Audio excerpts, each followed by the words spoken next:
tvacapulco.com presenta Libre Opinión, foro de expresión sin ataduras, con la visión siempre veraz del ciudadano.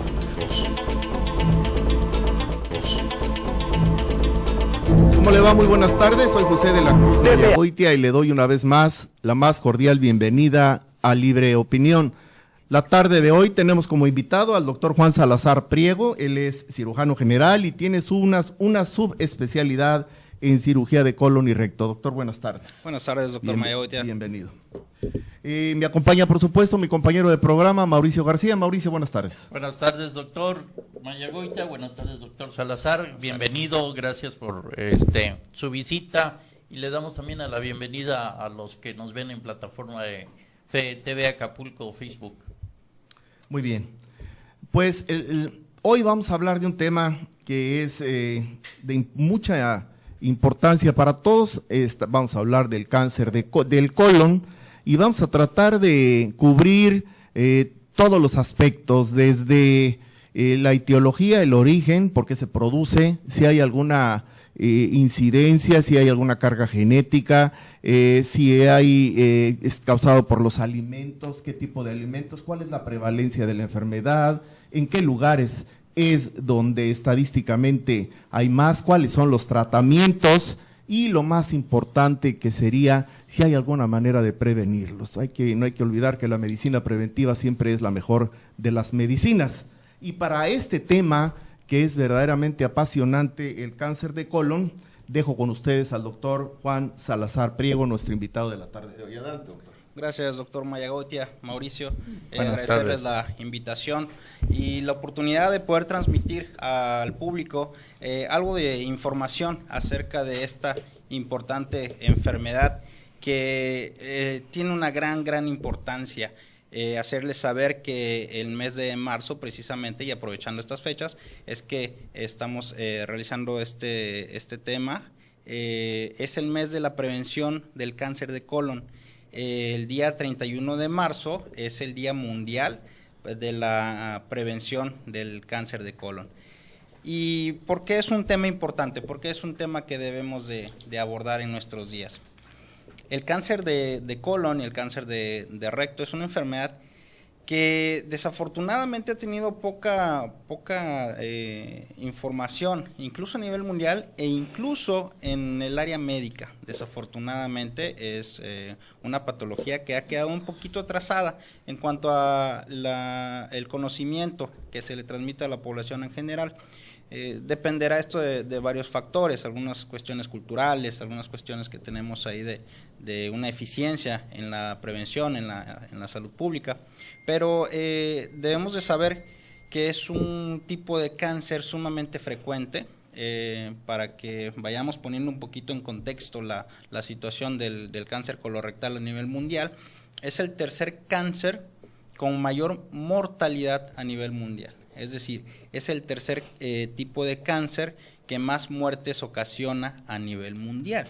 Y eso es algo sumamente relevante porque sí existen formas de prevención, sí existen formas de detección temprana muy accesibles y que si las lleváramos a cabo impactaría enormemente en estas cifras y podríamos realmente tener cifras mucho menores en la afección a la población. ¿Primeros síntomas, doctor? Los primeros síntomas del cáncer colorectal desafortunadamente son muy silenciosos y eso es donde radica también la sospecha del médico. Muchas veces y desafortunadamente la mayoría de los pacientes que atendemos y que detectamos con este tipo de cáncer son pacientes que ya han pasado largos periodos de tiempo, que ya han consultado a varios médicos y que de repente por ahí no nos pasa por la cabeza la posibilidad de padecer esta enfermedad. Así como afortunadamente a nivel mundial existen grandes campañas para la detección de, por ejemplo, el cáncer de mama, que todos identificamos el listón rosa en la campaña de la lucha contra el cáncer de mama. Hay grandes campañas también para la detección del cáncer cervicouterino. Afortunadamente en nuestros tiempos ya dejó de ser un tabú el Papa Nicolau. Ya tanto los médicos en formación como los médicos ya de gran experiencia y las mujeres de nuestra población acceden mucho más fácilmente a realizarse estos estudios de detección temprana, y eso ha logrado que baje muchísimo la incidencia de esta enfermedad. Lo mismo pasa también con el cáncer de próstata, por ejemplo, en los hombres. El cáncer de próstata, que si bien sigue siendo todavía muy renuente la población masculina a la detección temprana de esta enfermedad, cada día sabemos más, por lo menos, que hay métodos de detección y que a partir de cierta edad se pueden hacer exámenes para detectarlo.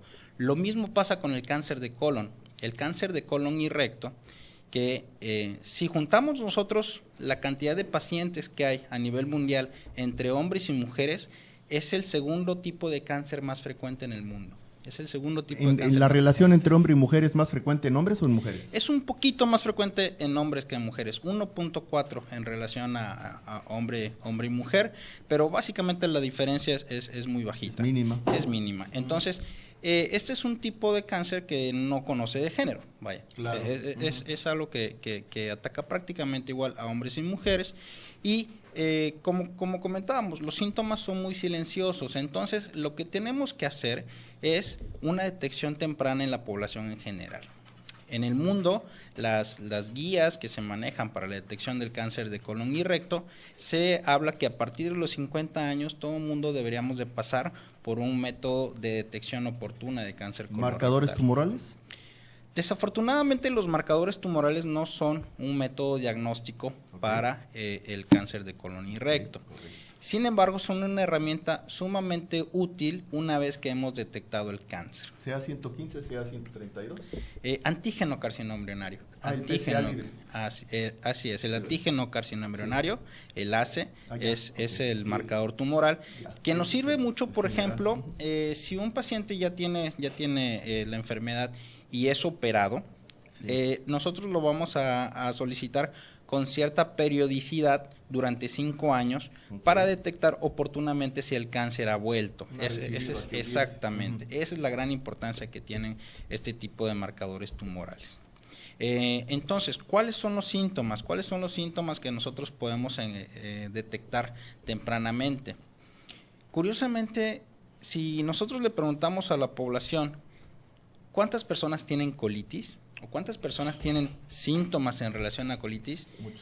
Vaya. En nuestra época, con la modernidad llegó la colitis a quedarse. Definitivamente es algo que prácticamente todo el mundo en algún momento de su vida manifiesta este tipo de síntomas que conocemos como distensión abdominal, flatulencia, dolor abdominal, cólico, a veces diarrea, a pacientes con estreñimiento, que el estreñimiento también es una enfermedad de nuestros tiempos, como usted dice, doctor.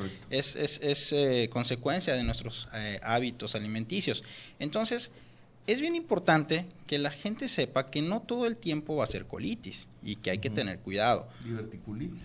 Por ejemplo, hay una gran cantidad de enfermedades, y lo que nosotros conocemos como colitis en realidad no es tal. Esto es algo bien curioso. Estamos acostumbrados a llamarle colitis a todo aquello que nos afecte básicamente en la digestión y que no sea agruras, que no sea acidez. Vaya, casi todo lo demás le llamamos colitis. La realidad es que la colitis es un grupo de enfermedades muy específicas, ¿sí?, que son autoinmunes y que afectan al intestino de una forma mucho más agresiva de lo que nosotros llamamos colitis comúnmente. Entonces, a ver, espérenme, aquí es bien importante dejar esto claro.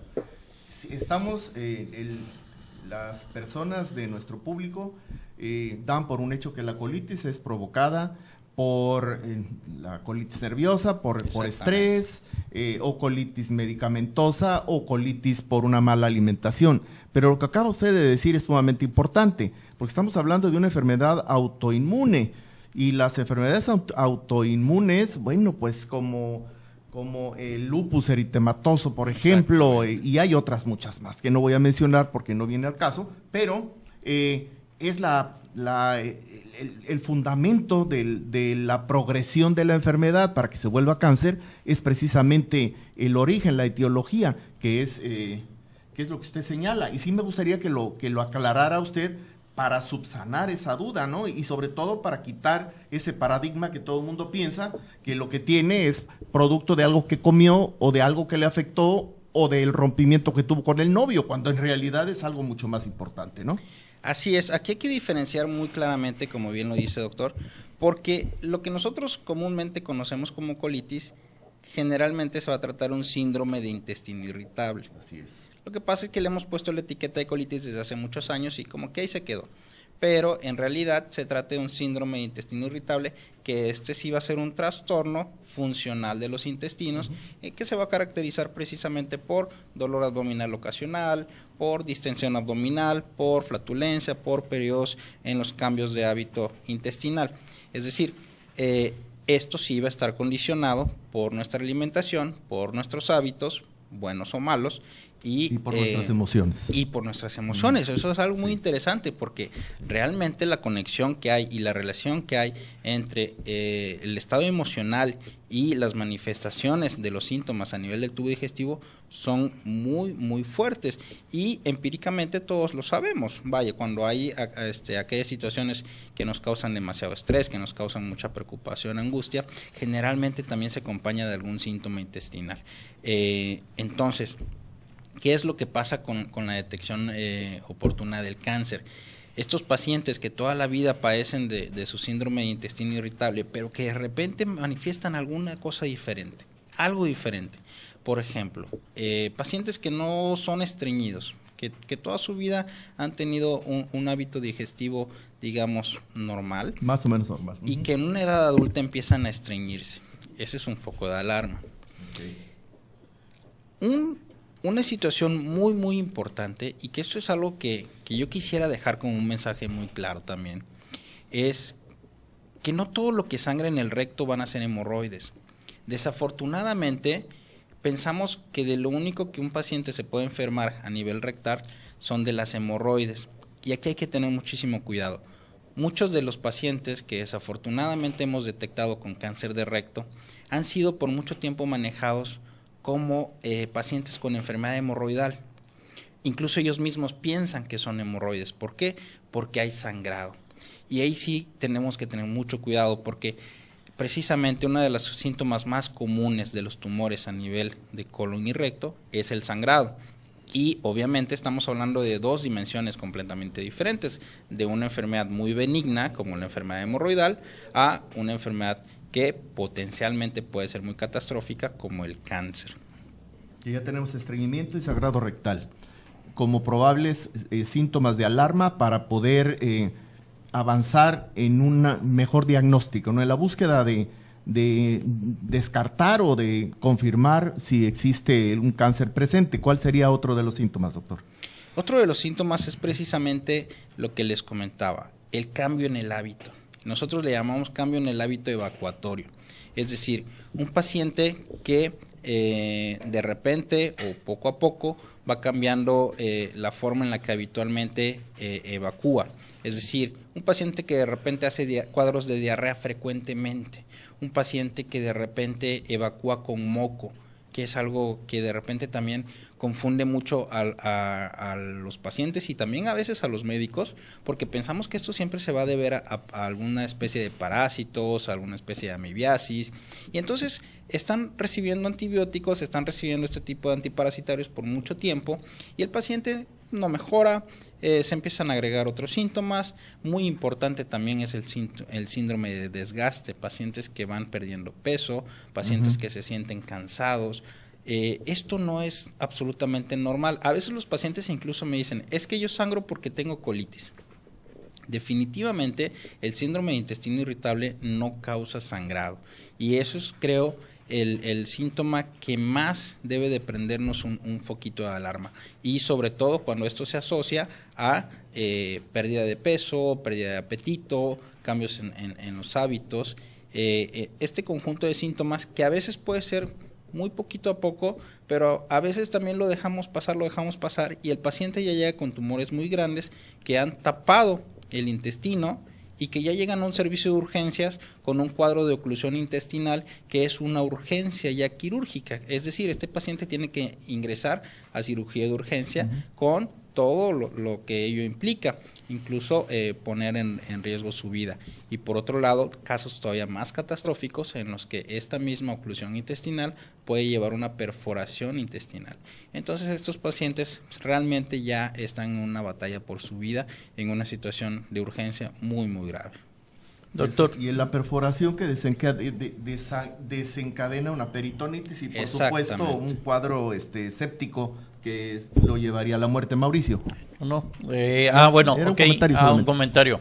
Sí, estaba hablando de las evacuaciones. Es cuando alguien evacúa duro y de repente empieza a hacer como diarrea también. Ese es el cambio cuando dice de evacuaciones. Exactamente. Todo lo que implique un cambio en nuestro hábito digestivo. Antes yo comía bien, pero de repente me empiezan a caer mal ciertos alimentos. Antes yo comía bien, pero ahora como y me inflo del abdomen.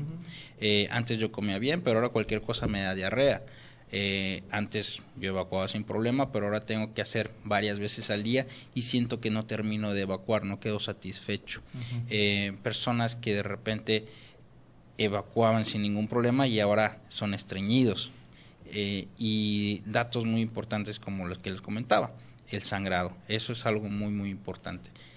Perdón, doctor, los síntomas previos, que son los cambios de hábitos al momento de defecar, entre un bolo fecal duro a una diarrea, esos serían los síntomas primarios. No tenemos que esperar a llegar al sangrado colorectal para acudir o para sospechar de un posible cáncer de colon o de recto.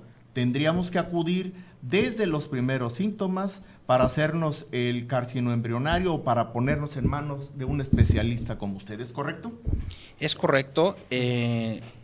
Vamos a ver que hay una gama de estudios para poder detectar el cáncer.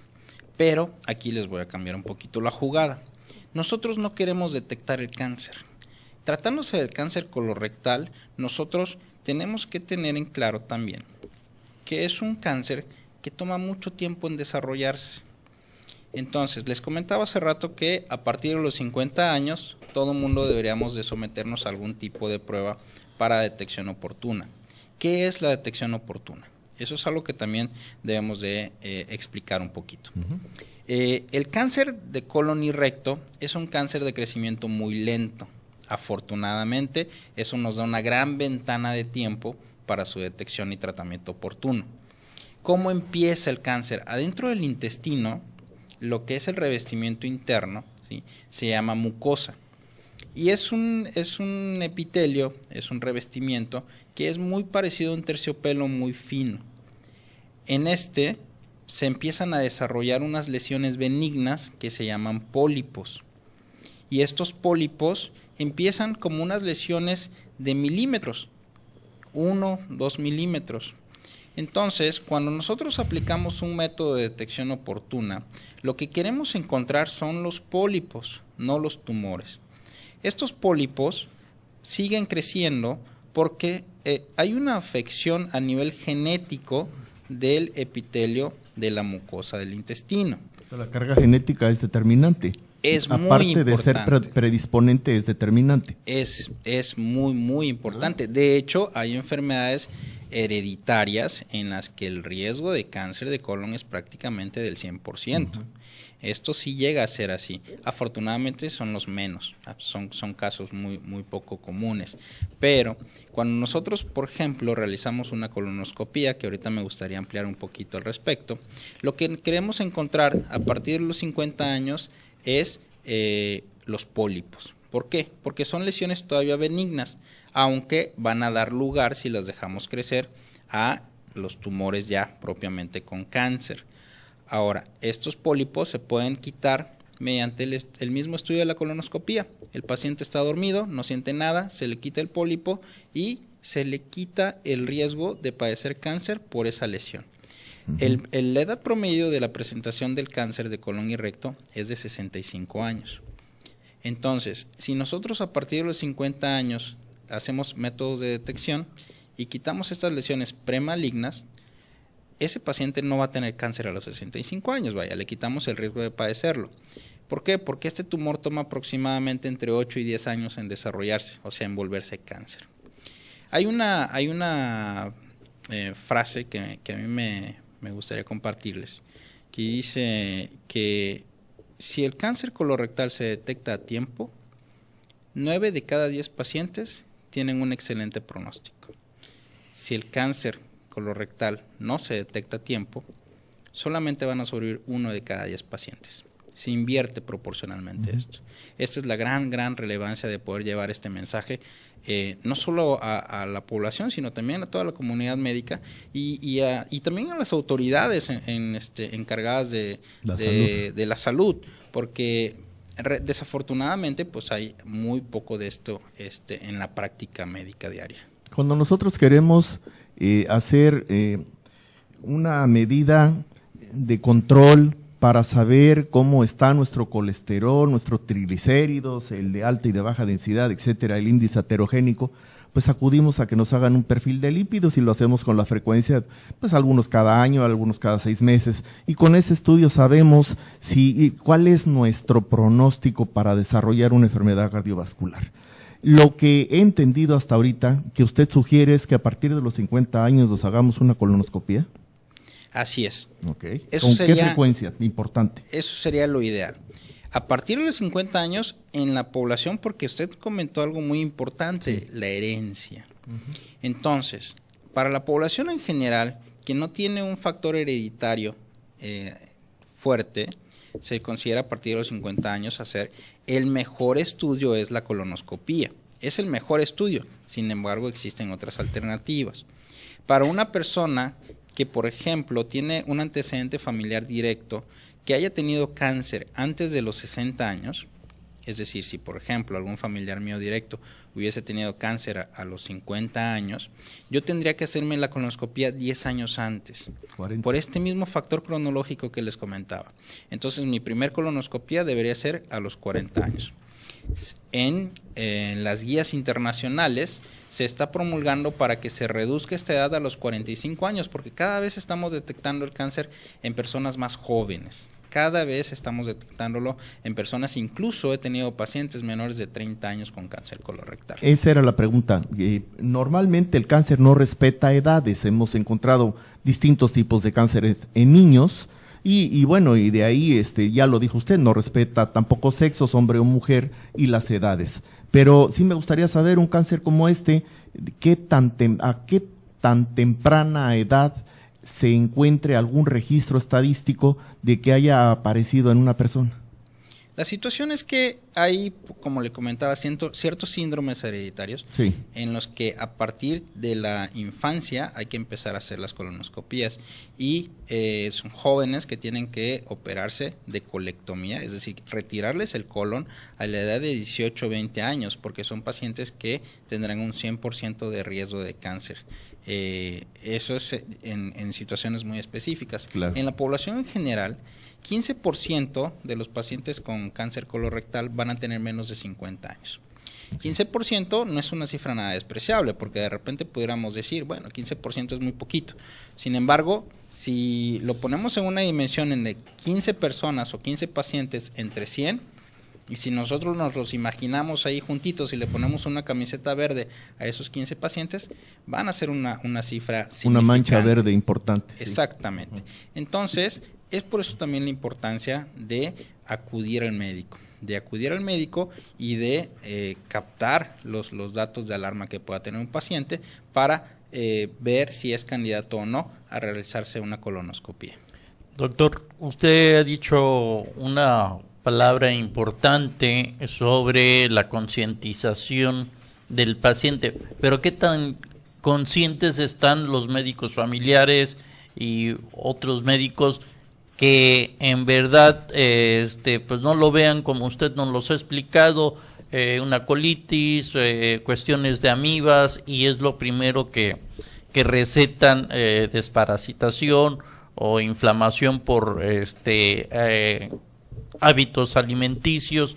¿Qué nos recomienda cuando ya queremos profundizar en nuestro enfermedad, ¿no? Y se lo digo así de prevención a cuestiones médicas, porque yo conocí a un doctor Miranda Yuc, gastroenterólogo conocidísimo en Acapulco. Mi papá le salvó la vida, y murió de cáncer de colon. Afortunadamente cada día tenemos más información a nivel global, no solamente de este tema, en general. Desafortunadamente también eso se ha dado al fenómeno de la desinformación. Hay mucha información errónea que muchas veces captamos a nivel global.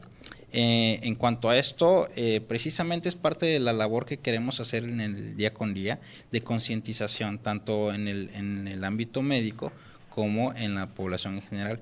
Y creo que tenemos que luchar muchísimo, y eso es algo que yo le comento a mis estudiantes con cierta frecuencia. Tenemos dos fenómenos: el paciente que no se quiere revisar o que no quiere que lo revises en la región anorrectal, y el médico que le da pena revisarlo. Entonces, desafortunadamente, esto se hace una amalgama que lleva a un mal desenlace. Tenemos que nosotros como médicos sembrar la semilla en las nuevas generaciones de médicos generales para que cada día esta información sea algo más común y que cada día más médicos y más pacientes se sometan y se indique la detección oportuna. Hay otros métodos diagnósticos no tan invasivos como lo que es la colonoscopía, y en esta parte me gustaría tener un poquito para explicar qué es la colonoscopía. Sí, esa es la pregunta a la que iba yo, precisamente. ¿Qué es este estudio que estamos mencionando? La colonoscopía es un estudio, ¿sí?, en el que mediante una cámara, una fibra óptica básicamente, se introduce a través del recto y se pasa a través del intestino para poder revisarlo por dentro, ¿sí? Es una imagen en vivo que un médico especializado en este estudio, ¿sí?, que generalmente son los médicos endoscopistas, van navegando básicamente por el intestino y se visualiza la mucosa para poder detectar cualquier tipo de lesión. Estos aparatitos tienen unos túneles por dentro que son unos puertos de trabajo mediante los cuales se pueden introducir cierto tipo de pinzas para poder quitar estas lesiones, para poder retirarlas o para tomar biopsias. Instrumental quirúrgico. Así es algo muy importante y muy valioso para nosotros, porque en ese momento, si nosotros encontramos algo anormal, podemos tomar muestras y estudiarlas mediante histopatología para poder tener un diagnóstico de más certeza. Pero sobre todo lo que les comentaba, si tenemos un pólipo de 1 o 2 milímetros hasta 5 milímetros, los podemos retirar en ese momento y ese paciente básicamente se le está quitando el riesgo por esa lesión de padecer esta enfermedad. Es un estudio que no molesta porque se tiene que hacer bajo anestesia, es decir, el paciente se le pone una catéter endovenoso y una medicación endovenosa que le induce básicamente la analgesia, es decir, le evita el dolor y se mantiene dormido durante el estudio, de tal forma que no es molesto en absoluto. El paciente está dormido durante este estudio, que durará aproximadamente entre 15 minutos, media hora, dependiendo de qué tantos hallazgos haya, qué tanta necesidad haya de realizar algún procedimiento. Y la parte un poco incómoda de este estudio es que, digamos, una de las funciones precisamente del colon es formar la materia fecal. Entonces todo el tiempo va a haber normalmente en el colon residuos alimenticios. Por lo tanto, tenemos que limpiarlo para poder ver por dentro. Un día antes de este estudio, el paciente tiene que tomar básicamente lo que es una purga, tiene que laxar para que el intestino esté limpio y se puedan visualizar las lesiones, por muy pequeñas que sean, debemos ser capaces de verlas. Entonces, es un estudio que sí se tiene que hacer en una controlado, instalación. ¿no? Medio controlado. Exactamente, en instalaciones adecuadas. Es decir, tiene que haber un equipo de anestesia, tiene que haber un anestesiólogo, tiene que haber el aparato del colonoscopio, ese es el nombre del aparato, y tiene que ser realizado por un profesional que es un endoscopista, es quienes deben de hacer este estudio para poder realizarlo de una forma segura. Entonces, desafortunadamente sí implica también tener ciertos recursos materiales y recursos humanos para poder hacerlo, que también implican un costo ciertamente, pues no tan accesible de repente para todo el mundo, pero creo que es ahí donde nosotros debemos de entrar como empujando para que las autoridades en salud vean que realmente el costo-beneficio de esto es mucho mejor realizar muchas colonoscopías a tener muchos pacientes con cáncer. Eso es el gran valor de este estudio, poder detener esta enfermedad. Hay dos cosas que me gustaría agregar. La primera de ellas es que el paciente cuando despierta no tiene absolutamente ningún trastorno, no le queda absolutamente ninguna molestia ni nada, más que las propias de la anestesia y las de la purga que ya dijo el doctor, pero no hay dolor y no hay ningún síntoma adverso. Y por el otro lado sí nos gustaría saber cuánto cuesta. El costo de una colonoscopía va a ser variable, dependiendo de los hallazgos. De los hallazgos. De repente hay en las instituciones públicas la posibilidad de realizarlo, lo que en general no le va a costar nada al paciente. Claro. Y si quieren acceder al medio privado, pues también se podrá hacer, y ahí es donde los precios pueden variar mucho. Yo creo que en general en Acapulco estaríamos hablando de entre unos 5,000, 6,000 pesos tal vez por el estudio, dependiendo de dónde se realice. Por el evento completo, 5 a 6,000 pesos. Okay. Así es, por el evento completo. Y una pregunta muy interesante que hizo, doctor, la periodicidad del estudio. La frecuencia es importante, sí. Si nosotros somos un paciente con riesgo promedio, es decir, no tenemos ningún antecedente familiar, no tenemos ninguna enfermedad, por ejemplo, colitis, específicamente como colitis ulcerativa o de algún otro tipo, no tenemos antecedentes de cáncer propiamente o de pólipos en nuestra familia. No tenemos sangrado rectal. No tenemos sangrado rectal y a los 50 años decido hacerme la colonoscopía. Me tendré que hacer la siguiente en 10 años. Es decir, cada 10 años se tiene que repetir la colonoscopía hasta los 80 años. Entonces, si acaso nos tocarán 2 o 3 colonoscopías, tal vez exageran un poquito por nuestra esperanza de vida en la vida.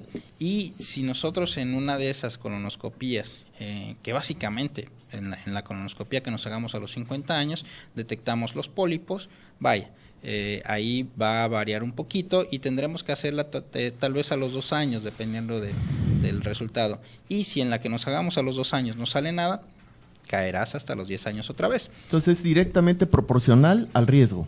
Exactamente, okay. Exactamente. Hay sus indicaciones y habrá otros estudios también que se pueden hacer de forma alternativa, como por ejemplo, si ya sabemos que uno de los síntomas más frecuentes es el sangrado, la detección de sangre en las heces fecales.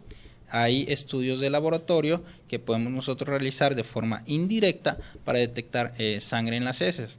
Pero eso de tubo digestivo alto, ¿no? Cuando ya está la sangre digerida, la sangre oscura que no se ve, pero si a la hora de usar el papel vemos que en el papel de baño se torna rojo, pues ahí no tenemos que hacer ningún estudio de laboratorio para ver si hay sangre, ¿verdad? Sí, exactamente. La melena es clásica. Porque ya la estamos viendo, básicamente. Entonces, ¿qué hacer en cada uno de esos casos? ¿Qué hacer? Eso es algo bien importante. El sangrado, si un paciente lo presenta, tiene idealmente que ser explorado en la región anorrectal. Y eso es algo bien importante porque es algo que no estamos habituados, como pacientes sobre todo. Y más aún en los hombres es un tema todavía que nos cuesta mucho trabajo porque pensamos que es parte de nuestra virilidad, que es un área del cuerpo que no debe ser tocada por nadie más. Las cuestiones culturales todavía que hay en nuestro medio. Sin embargo, tenemos que saber que esto es algo totalmente normal, ¿sí? Que todos absolutamente todos tenemos las mismas funciones fisiológicas, así como todos comemos, todos evacuamos. Y que es muy importante, muy importante, porque un médico que no te explora completamente no te va a dar un diagnóstico de certeza. Eso es algo muy importante. Es como si fueras al odontólogo y te duele la muela, pero no quieres que te vea la boca. Es imposible que te den un diagnóstico adecuado. Menos una solución. Así es. Entonces es muy importante que cambiemos también esta mentalidad. Es muy importante que también los médicos aprendamos a explorar a los pacientes. Existe un poquito también la necesidad de comunicarles, pues, que hay especialistas para esto, que de repente nos tomamos como que más el proctólogo como el chiste, ¿no? Creo que somos la especialidad médica más conocida, pero por los chistes, ¿no? No tanto por nuestra práctica como tal. Sin embargo, debemos saber que el cirujano coloproctólogo es un médico que para su formación hizo la especialidad de cirugía general. ¿Sí? Nosotros tenemos que terminar la especialidad de cirugía general y posteriormente hacer un par de años más dedicándonos solamente a cirugía de colon y recto. Entonces, cada enfermedad tendrá su especialista. Una mujer que tenga problemas de salud propios del aparato reproductor femenino tendrá que acudir con un ginecólogo. Un paciente con problemas del corazón tendrá que acudir con un cardiólogo. Y en cuanto a trastornos del tubo digestivo bajo, que implican el colon, el recto y el ano, habrá que acudir con un proctólogo, que es quien mejor te podrá dar una explicación para tus síntomas, sobre todo de trastornos en el tubo digestivo bajo. Me gustaría comentar el hecho de que 5 o 6 mil pesos tal vez puedan parecer una fortuna para algunas personas, ¿no? Y bueno, cada quien, depende del sapo es la pedrada, no todo el mundo tiene los mismos ingresos, pero todos tenemos la misma vida y todos sufrimos la misma muerte. Y hay gente que prefiere gastarse esos 5 o 6 mil pesos en otra cosa que consideran más importante que en ellos mismos porque tienen tergiversada su jerarquía de valores. Y aquí también me gustaría acentuar el hecho de que personas como esas, que no tienen 5 o 6 mil pesos para hacerse una colonoscopía cada 10 años y que lo utilizan en otra cosa, pues, o que lo guardan porque quieren tener dinero, quieren ahorrarlo, cosa que no es mala, desde luego que es bueno el ahorro, siempre y cuando se aplique de forma útil. Y esas personas vienen terminando en el panteón igual que los otros, pero unos son más ricos y otros son más pobres, pero todos están en la misma tumba. Entonces hay que pensar en que vale la pena invertir en la vida, que al fin de cuentas es lo más importante en todas las jerarquizaciones de valores que nos es común a todos los seres humanos. Mauricio. Sí, doctor, nos decía que había también la colonoscopía en el sector público. Yo en el estado, no sé si en el Hospital General exista, y la concientización también de los doctores en mandar a sus pacientes. Fíjate, Mauricio, que recientemente, como sabemos, está funcionando el Hospital General que se abrió en el Quemado. Y hasta donde yo sé, yo trabajo en el seguro aquí en Acapulco, pero hasta donde yo sé sí tienen equipos de endoscopía, tienen buenos equipos de endoscopía, y sí sé que hay personal excelentemente capacitado para realizar este estudio.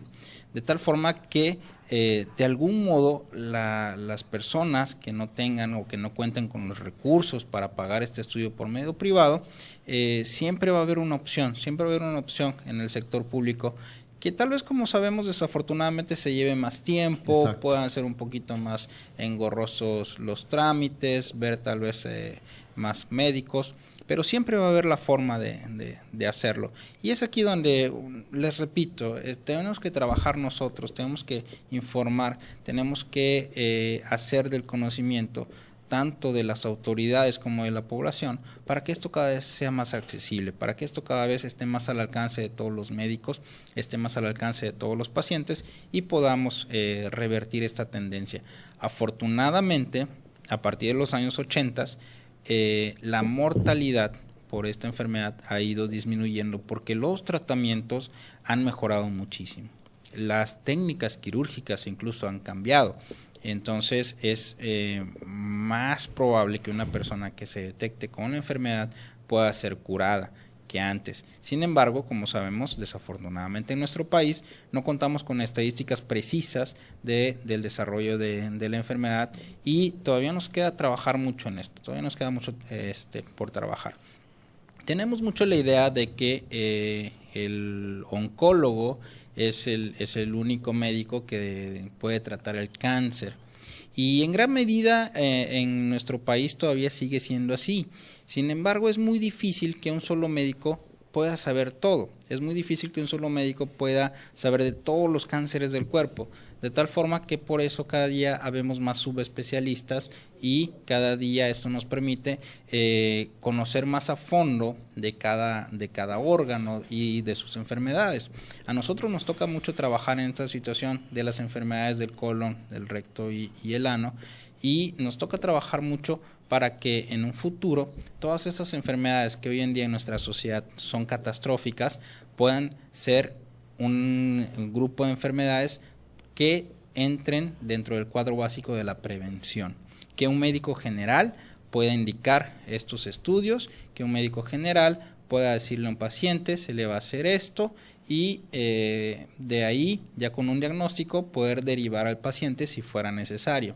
Pero pasa que en la ruta que se sigue actualmente en el medio institucional es un poquito de que llegan con nosotros como especialistas y tenemos que nosotros hacer esta labor de prevención, cuando debería estar un poquito más al alcance de todos.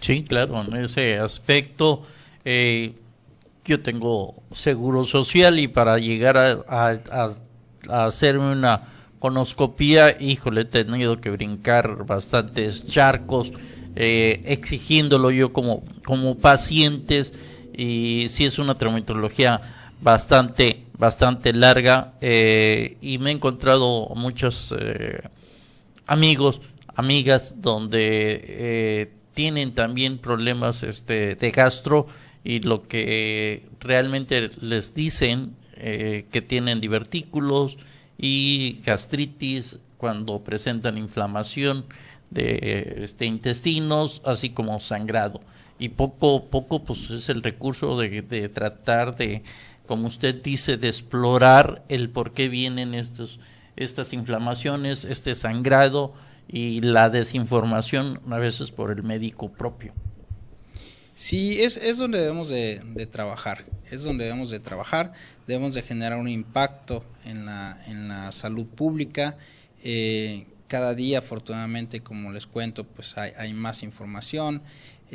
Por ejemplo, les comparto que existe también un moñito para la campaña de prevención de cáncer de colon y recto, que es un moño azul marino. Ese es el moñito que también a nosotros nos distingue. Entonces, poco a poco esperamos que esta tendencia vaya cambiando.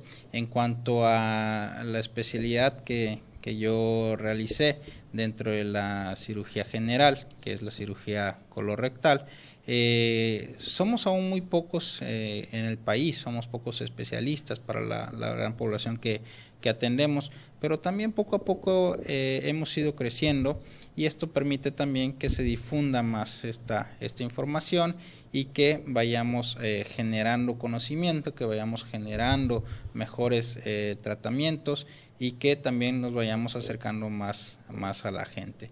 De repente muchos de nosotros conocemos pacientes que han cursado con cirugías muy complicadas por alguna afección del colon, y muchos de ellos también terminan con la famosa bolsita de colostomía y creen que de repente es una situación que los va a limitar o los va a generar una situación incapacitante para la vida, cuando todas esas son áreas que nosotros trabajamos y que les permiten a la gente tener mayor información, mayor conocimiento y llevar de una mejor forma su calidad de vida.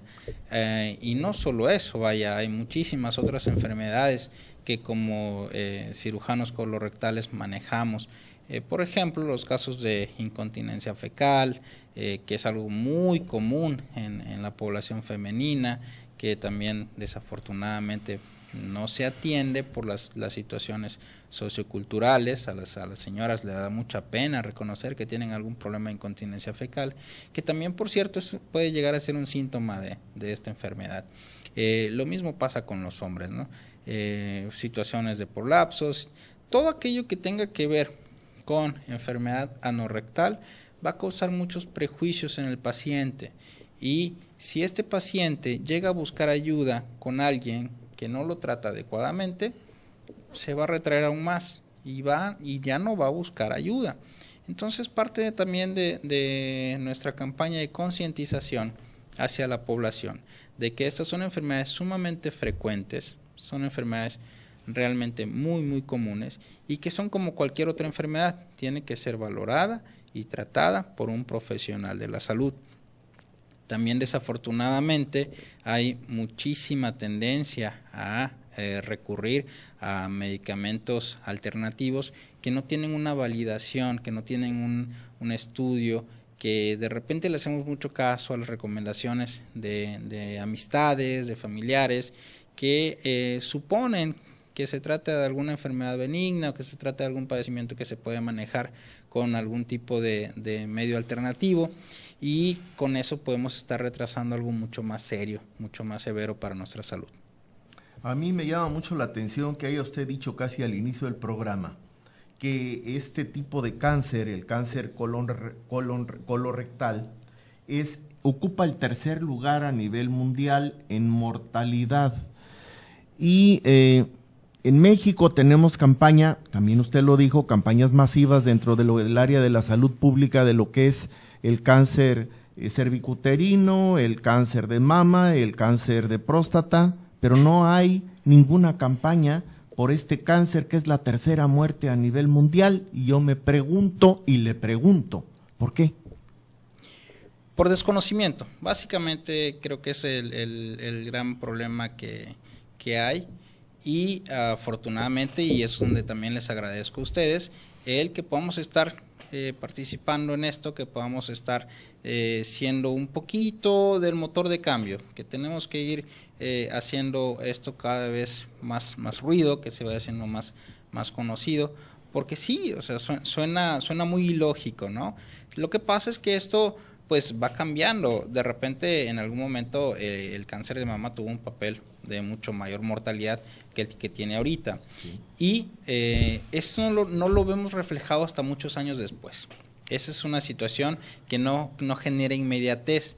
Por lo tanto, de repente no tiene un valor mediático tan importante para pues de repente las autoridades o aquellos candidatos o ese tipo de situaciones que influyen mucho en nuestras políticas de salud, no solamente a nivel local, sino a nivel mundial. Entonces, tenemos que seguir trabajando en esto, tenemos que seguir informando, y básicamente esa va a ser la clave del cambio de actitud ante estas enfermedades, la información que en nuestros días puede ser a través de muchísimos medios, pero siempre le recomiendo al público que se cercioren de las fuentes de información que están obteniendo. Existe un registro a nivel nacional que es por el que se puede acceder mediante el internet, en el que podemos revisar las cédulas profesionales de todos los médicos. Entonces, si yo voy a acudir con un médico, puedo meterme a internet, buscar en el Registro Nacional de Profesiones, meto su nombre y me tiene que aparecer su cédula y me tiene que aparecer qué especialidad tiene ese médico. Y de esa forma nosotros, es una información pública, todo el mundo tiene acceso a ella. Y también hay certificaciones para cada médico. Cada especialidad médica en el país tiene un colegio que lo certifica. y te avala como un profesionista actualizado.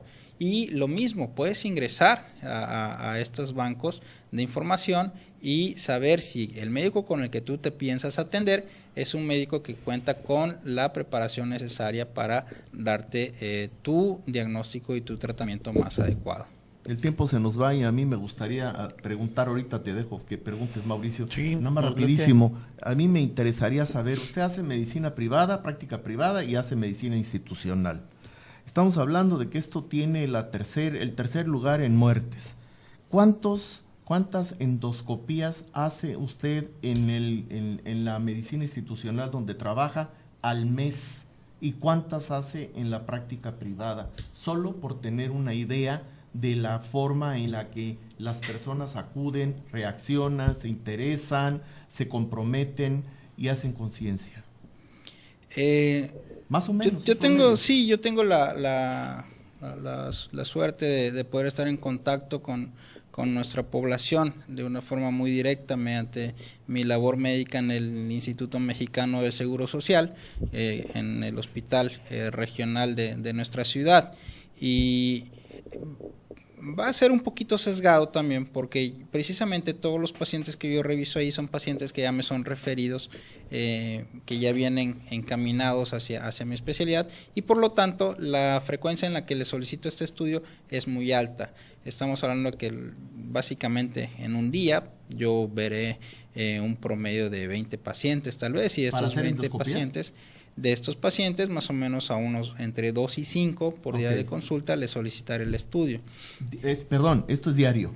Estos 3 veces a la semana. ¿2 a 5 pacientes 3 veces a la semana? Sí, sin embargo en el hospital los recursos para hacer este estudio se limitan a, por ejemplo, un día a la semana y estaremos hablando pues, de unos 3 a 5 pacientes a la semana. En el instituto. En el instituto. En el IMSS, entonces, de 3 a 5 a la semana, ¿serían 20 al mes?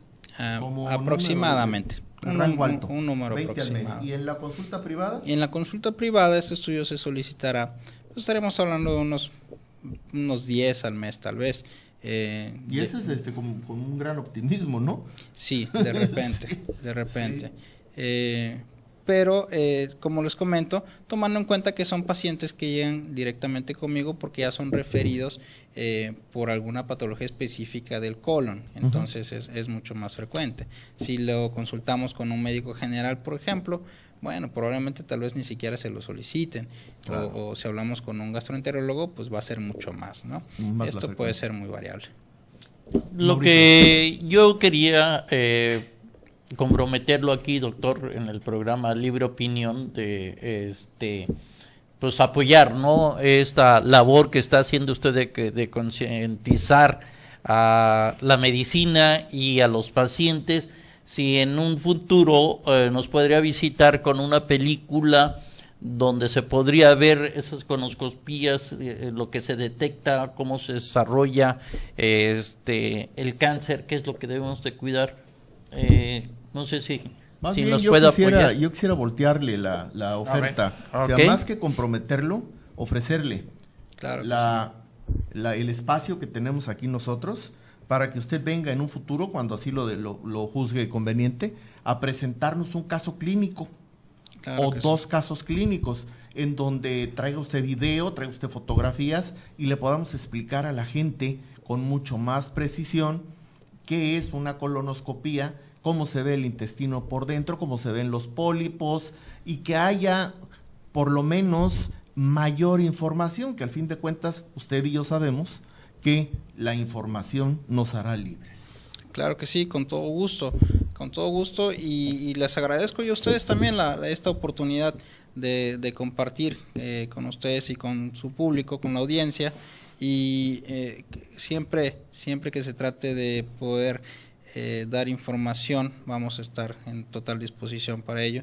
en cualquier foro que se nos permita. Muy bien. Sáqueme de una duda, doctor. Yo he leído pues libros que hablan del tiempo de los virreyes, que la medicina no estaba actualizada y pues leía por ahí algunas partes donde los médicos de aquella época pues lo que se fijaban eran en la defecación del enfermo para determinar más o menos qué tipo de enfermedad o de salud tenía. Si es cierto, fue inventado por el que No, pero eso lo hicieron los chinos, los emperadores chinos así eran. Sí, fíjate que hay muchísimas anécdotas a través de la historia de la medicina que abarcan muchísimas cosas.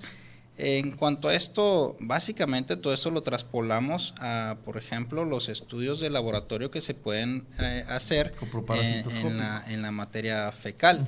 Incluso en la actualidad hay métodos diagnósticos para muchísimas infecciones y claro, también para la detección del cáncer mediante esto. Hemos llevado de los tiempos, en los inicios de la medicina, que se trataba de la pura clínica, de la pura exploración de lo que podías ver y tocar, a los avances tecnológicos que hay hoy en día, pero que finalmente se basan en el cuerpo humano y en sus productos. Es lo que podemos nosotros estudiar para obtener los diagnósticos y evidentemente los mejores tratamientos. En cuanto a la coloproctología, pues hay historias de reyes que han tenido enfermedades anorrectales, que se han hecho anécdotas muy famosas y desde los tiempos de Hipócrates, ¿no? De todas las enfermedades que se han descrito.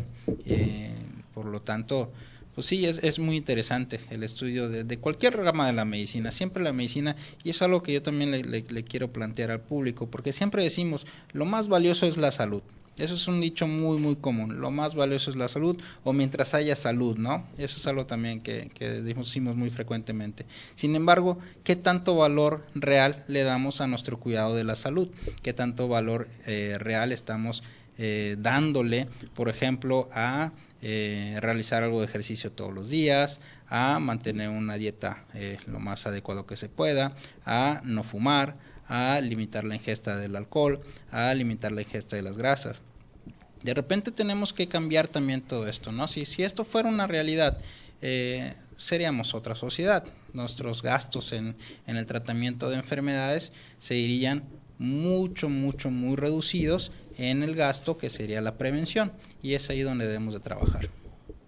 Mauricio. Muy bien, doctor. Pues yo le doy las gracias por visitarnos, por darnos esta explicación, y pues nos queda claro que un pueblo sano es un pueblo productivo. Muy bien, pues yo le agradezco al doctor Juan Salazar Priego, quien es cirujano general y tiene una subespecialidad en cirugía de colon y recto, su presencia la tarde de hoy para hablarnos del cáncer de colon tan importante en esta sociedad, como ya se ha dicho. Pero sobre todo le agradezco a usted que nos haya permitido entrar a sus hogares. Lo invito a que nos acompañe una vez más el próximo martes a las 18:06 de la tarde en un programa más de Libre Opinión. Hasta entonces, que tenga usted una estupenda semana. tvacapulco.com presentó Libre Opinión, foro de expresión sin ataduras, con la visión siempre veraz del ciudadano.